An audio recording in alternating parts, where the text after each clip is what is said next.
Le livre et la Touraine, c'est déjà une longue histoire. Ce sont les Romains qui vont introduire l'usage du livre en Gaule.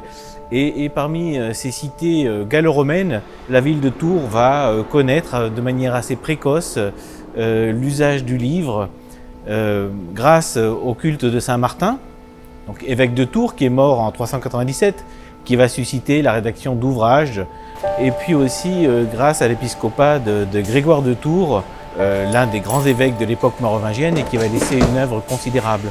Donc finalement, au début du Moyen-Âge, l'une des principales villes de la Gaule mérovingienne à connaître l'usage de l'écrit, c'est la ville de Tours.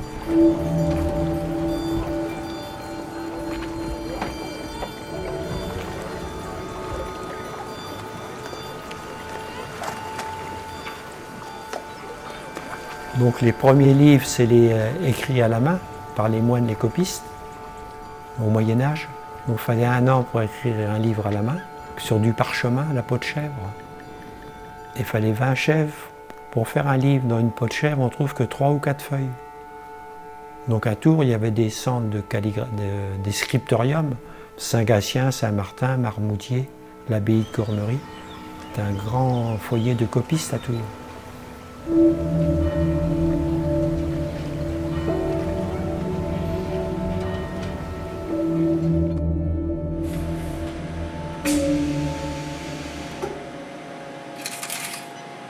Chacun de ces centres religieux dispose de son scriptorium, dispose de ses clercs, dispose de ses traditions, de sa bibliothèque.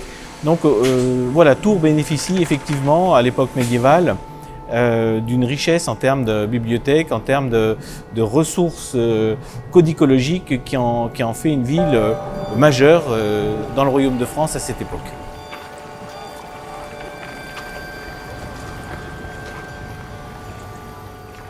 Ce rôle va connaître son apogée autour de l'an 800 avec un personnage très important dans ce qu'on appelle la Renaissance carolingienne. Nous sommes sous le règne de l'empereur Charlemagne.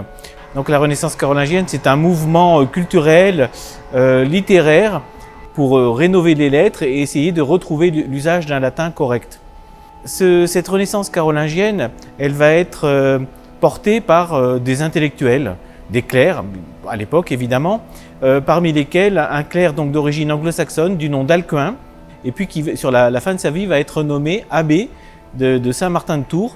Et pendant son abbatiat, il va développer l'atelier d'écriture de son abbaye, c'est-à-dire le scriptorium, et ça va être le début d'une époque florissante, notamment dans la production de très belles bibles carolingiennes qui vont être diffusées dans l'ensemble de l'Europe occidentale à cette époque.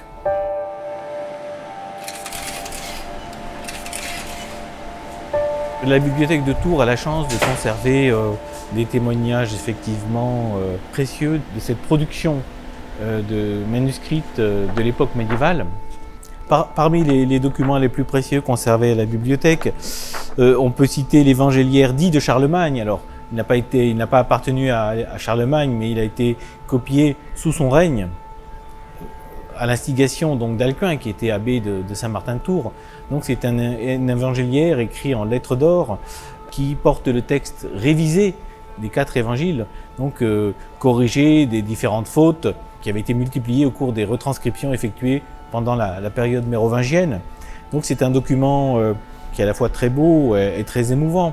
Il était conservé au trésor de l'abbaye de Saint-Martin et c'était sur ce manuscrit que les rois de France prêtaient serment de protéger les droits et privilèges de l'abbaye de Saint-Martin en tant qu'abbé laïque de cette institution.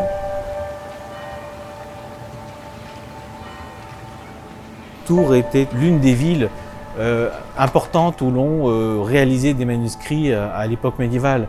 Donc il y avait une tradition, un savoir-faire important dans cette ville. Alors ces traditions et ce savoir-faire vont diminuer à partir du XIIIe siècle. Tours va pâtir du fait de ne pas avoir été un siège d'université sous l'Ancien Régime.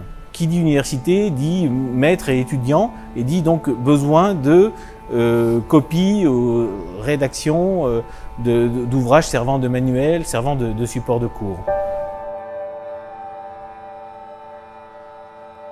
Tours ne va pas bénéficier d'une telle création, à l'inverse de villes voisines comme Orléans, Angers, Poitiers. Et finalement, cette absence d'une université à Tours va se ressentir dans une production plus faible que les villes que je viens de citer, tout au long de l'époque moderne, je dirais même après l'apparition du livre imprimé.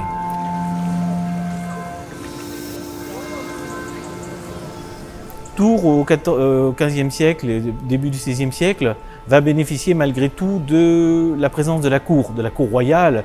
Donc qui dit cour royale dit entourage de puissants conseillers qui vivent dans l'entourage du roi, qui ont des moyens et qui donc vont pouvoir commander des livres manuscrits richement illustrés, richement enluminés. Donc vous aurez effectivement une production de livres manuscrits enluminés des années 1400, 1450, 1530 à Tours ou dans les environs qui va être importante.